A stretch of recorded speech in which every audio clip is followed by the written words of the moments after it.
Hello everyone, আসসালামু আলাইকুম। So আজকে আমি আপনাদের সাথে শেয়ার করব চকলেট ওভারলোড কেকের A to Z রেসিপি। আমি এখানে চকলেট গানাশ কীভাবে তৈরি করে, চকলেট ক্রিম কীভাবে তৈরি করে, চকলেট টপার কীভাবে তৈরি করে A to Z recipe share করব। তো চলুন শুরু করা যাক। সো ফার্স্টে আমি এখানে 4টা ডিমকে ফ্রিজ থেকে বের করে 1 ঘন্টা আগে রেখে দিয়েছিলাম। তারপরে এগুলোকে আমি কুসুম আর সাদা অংশটাকে আলাদা করে নিচ্ছি। আর অবশ্যই হচ্ছে গিয়ে খেয়াল করবেন যাতে কুসুমের কোনো অংশ সাদা অংশে না পড়ে, এতে করে পরে আর বেশি ভালো মতো বিট হবে না। সো এটাকে সামান্য বিট করে দেন। আমি এখানে 1 কাপ পরিমাণ চিনি দিয়ে এটাকে অল্প অল্প করে দিয়ে দিচ্ছি আর বিট করে নিচ্ছি। এরকম একটা সাদা ফোম হয়ে যাবে, একেবারেই পড়ে যাবে না, দেখতেই পাচ্ছেন এরকম একটা ফোম হবে। তারপর এর মধ্যে আমি কুসুমের 4টা অংশ যে ছিল সেটা দিয়ে দিলাম আর আস্তে করে মিক্স করে নিয়েছি। তারপর এর মধ্যে দিয়ে দিয়েছি সামান্য পরিমাণ চকলেট এসেন্স। তারপর দিয়ে দিচ্ছি শুকনো উপকরণ, এখানে 1 কাপ পরিমাণ ময়দা দিয়েছি, 1 কাপ পরিমাণ কোকো পাউডার দিয়েছি, তারপর দিয়ে দিয়েছি 1 চা চামচ পরিমাণ বেকিং পাউডার আর লবণ। তারপর এর মধ্যে দুধ দিয়ে সামান্য দুধ দিয়ে এটাকে ভালো মতো মিক্স করে নিয়েছি। তারপর দিয়ে দিয়েছিলাম তেল, দিয়ে ভালো মতো মিক্স করে নিতে হবে। আর অবশ্যই আস্তে আস্তে মিক্স করতে হবে, বেশি জোরে মিক্স করলে কিন্তু বেটারটা চুপসে যাবে, তখন কিন্তু কেকটা সফট হবে না। তারপর এখানে আমি কেকটা একটা 8 ইঞ্চি মোল্ডে বেক করে নিচ্ছি। এটা হতে আমার 1.5 থেকে 2 ঘন্টা সময় লেগেছিল। আপনাদের চুলার তাপমাত্রা অনুযায়ী টাইমটা লাগতে পারে। তো এখন এটাকে আমি আনমোল্ড করে ঠান্ডা করে নিব কেকটাকে। তারপরে আমি ক্রিমটা তৈরি করে নিব।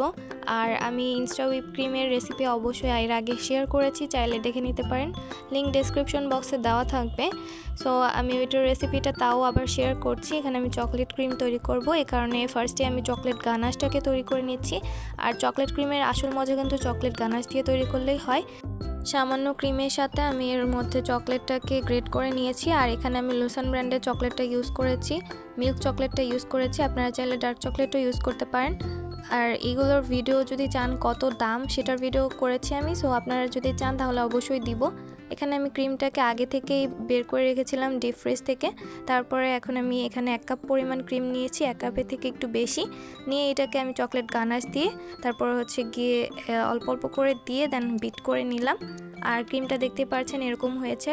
যখন দেখবেন একটু শক্ত শক্ত হয়ে আসবে ক্রিমটা, লাইক আপনার যখন বিট করবে তখনই মনে হবে যে এটা অনেক বেশি হার্ড হয়ে যাচ্ছে, তখনই আর বিট করবেন না।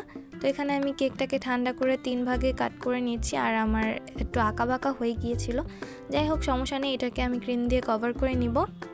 এখন আমি ক্রিমটাকে যেভাবে ইউজ করেছি সেটা দেখিয়ে দিচ্ছি। এখানে আমি একটা পলিথিনের মধ্যে ক্রিম যতটুকু লাগবে সেটাকে নিয়ে দেন আমি একটা পাইপিং ব্যাগে নিয়ে নিচ্ছি। এতে পাইপিং ব্যাগটা আপনারা বারবার ইউজ করতে পারবেন চাইলে ধুয়ে। দেন আমি এখানে একটু সামান্য ফুটা না একটু বড় করেই কেটে নিয়েছি। এখানে একটা কেক বোর্ড নিয়ে নিয়েছি আর এই বোর্ডটা ছিল 10 ইঞ্চি, 8 ইঞ্চি মোল্ডের জন্য 10 ইঞ্চি কিন্তু পারফেক্ট। তারপরে এখানে আমি সামান্য ক্রিম লাগিয়ে নিয়েছি যাতে করে কেকটা আর পরবর্তীতে নড়াচড়া না করে। আর কেকের একদম উপরের লেয়ারটা আমি ফার্স্টে দিয়ে দিলাম। তারপর এর মধ্যে সুগার সিরাপ দিয়ে দিয়েছি, চিনির সাথে পানি মিক্স করে সুগার সিরাপটা তৈরি করে নিয়েছিলাম।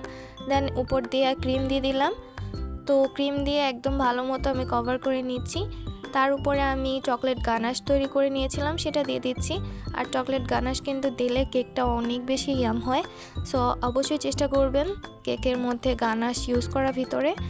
আর যেহেতু আমি এটা কোচিংয়ের জন্য বানাচ্ছি, সো আমি এটা আমার ইচ্ছে মতো চকলেট দিয়ে মেক করছি, যেহেতু এটা ওভারলোড চকলেট কেক। তার উপরে আমি আবার কিছু চকলেট চিপসও দিয়ে দিয়েছিলাম। দেন সেকেন্ড লেয়ারটা দিয়ে আমি আবারও সেম প্রসেস ফলো করছি। এখানে সামান্য পরিমাণ সুগার সিরাপ, দেন ক্রিম, তারপর হচ্ছে চকলেট গানাশ, দেন চকলেট চিপস সবগুলো দিয়ে দেন আবারও আমি একদম শেষের যে লেয়ারটা সেটা আমি সবার উপরে দিব, এতে করে একদম সমান হবে। সো আমি এটাকে এভাবেই মেক করে নিচ্ছি সবগুলো লেয়ার সুন্দর মতো। সর্বশেষ লেয়ারটা দেওয়ার পরেও সবগুলো ক্রিম দিয়ে দেন হচ্ছে আমি এটাকে পুরোটা কভার করে নিচ্ছি। আর এখানে প্রথমে আমি হচ্ছে গিয়ে একটু বেশি ক্রিম দিয়ে ফেলেছিলাম, বাট অল্প ক্রিম দিয়ে ফার্স্টে এটাকে ক্রাম কোট করা দরকার ছিল, বাট তাও আমি যতটুকু দরকার দিয়েছি দিয়ে দেন এটাকে ক্রাম কোট করে তারপর এটাকে ফ্রিজে রেখে দিয়েছি। আর ক্রাম কোট করলে উপরের যে গুঁড়িগুলো আছে কেকে সেটা হচ্ছে গিয়ে পরে ফ্রিজে রাখার পর চলে যায়। দেন এটাকে ফ্রিজে কিছুক্ষণ রাখার পর তারপর আমি এর উপরে আবারও ক্রিম দিয়ে দিচ্ছি, যেখানে যেখানে ক্রিম কম লেগেছে সেখানে আমি ক্রিম দিয়ে কভার করেছি। তারপর এখানে আমি চকলেট গানাশটা তৈরি করে নিয়েছিলাম সেটা আমি গিয়ে দিয়ে দিলাম। আর যেহেতু আমি এটা সকালবেলা করেছিলাম, সারা রাত ফ্রিজে রাখার পর এই কেকটা কিন্তু অনেক বেশি ঠান্ডা ছিল, যেহেতু এখন ঠান্ডার সময়, সো তাড়াতাড়ি চকলেটটা শক্ত হয়ে যাচ্ছিল। তারপরে এখানে আমি গিয়ে এখন দেখাবো কীভাবে চকলেট টপার তৈরি করেছিলাম। তো ফার্স্টে আমি মিল্ক চকলেটটাকে গিয়ে মেল্ট করে নিয়েছি, আর এখানে মেল্ট করতে অনেক বেশি কষ্ট হচ্ছিল, এই কারণে আমি সামান্য দুধ ইউজ করেছিলাম। আপনারাও চাইলে করতে পারেন, এতে করে অনেক ইজিলি মেল্ট হয়ে যাবে। তারপর এখানে আমি একটা মোল্ড নিয়েছি, এখানে বিভিন্ন শেপের মোল্ড আছে।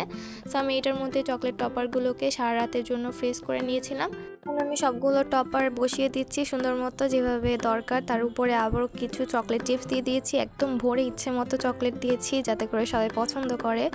আর উপর দিয়ে লিখে দিয়েছি একটা ফানি কথা, যেটা আমাদের স্যার অলওয়েজ বলে, আর সেটা জীবনে আসে না বলতে একবারই বলেছিল যে সূর্য পশ্চিম দিক দিয়ে উঠলেও আসবে, বাট ওই দিন আসে নাই, বাকি টাইমে আসছিল। সো যাই হোক, সো এই চকলেট ওভারলোড কেকটা আমার স্যার তো অনেক বেশি খুশি হয়েছিল এবং পছন্দ করেছিল। আমরা স্যারকে সারপ্রাইজ দিয়েছিলাম। সো থ্যাঙ্কস ফর ওয়াচিং, দেখা অন্য কোনো ভিডিওতে। আল্লাহ হাফিজ।